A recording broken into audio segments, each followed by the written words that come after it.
पर आबैया रानी होठ बाके लाली हमर मन सन काबैया हमर मन सन काबैया जियरा रहैया बेचैन हमर मन सन काबैया जियरा रहैया बेचैन हमर मन सन काबैया।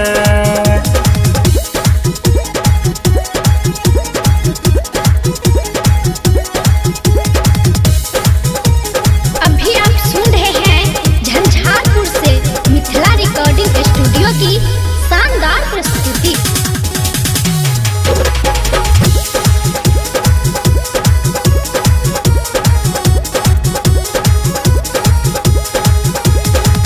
मोन पर पड़ैया सजनी आहा के प्यार आहा बिन लगैया रानी सगरो अन्हार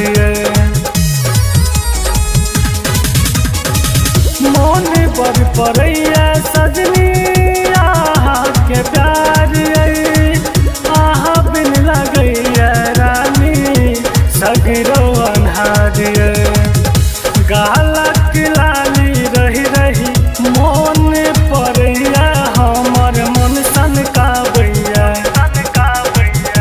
गालक लाली रही रही मोन पड़ैया हमर मन सन काबैया हमर मन सन काबैया जियरा रहैया बेचैन हमर मन सन काबैया जियरा रहैया बेचैन हमर मन सन काबैया।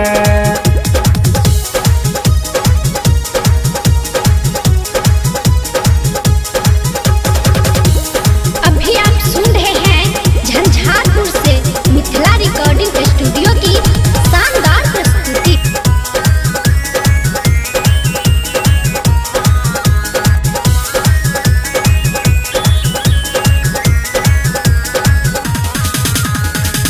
सूरत वहाँ के सजखन आगू में रहैया लागैया जेना कियो हंस हंस बजैया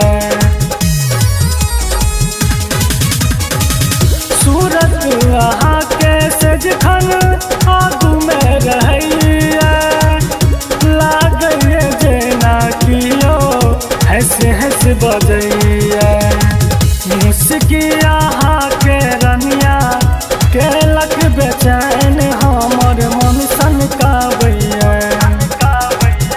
मुस्किया के रनिया केलक बेचैन हमर मन सन काबैया हमर मन सन काबैया जियरा रहैया बेचैन हमर मन सन काबैया जियरा रहैया बेचैन हमर मन सन काबैया।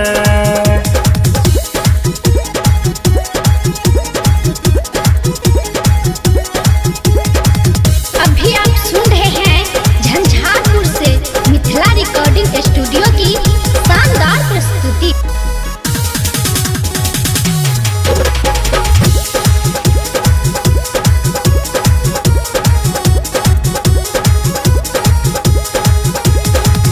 आहा बिना एको पल रही नहीं सकै छी होइले बर्दास आबू खुल के कहै छी आहा बिना एको पल रही नहीं सकै छी होइले बर्दास आबू खुल के कहै छी संगे रहबू जेना मन जाय रहैया जिंदगी मस्त बीतैया संगे रहबू जेना संतोष रहैया हमर मन सन काबैया हमर मन सन काबैया जियरा रहैया बेचैन हमर मन तरसाबैया जियरा रहैया बेचैन हमर मन सन काबैया याद पर आबैया रनिया होठ बाके लाली हमर मन मन सन काबैया, हमर मन सन काबैया। याद बड़ आबैया रानी होठबा के लाली, हमर मन सन काबैया, हमर मन सन काबैया। जियरा रहैया बेचैन, हमर मन सन काबैया, जियरा रहैया बेचैन, हमर मन सन काबैया। मिथिला रिकॉर्डिंग स्टूडियो की शानदार प्रस्तुति।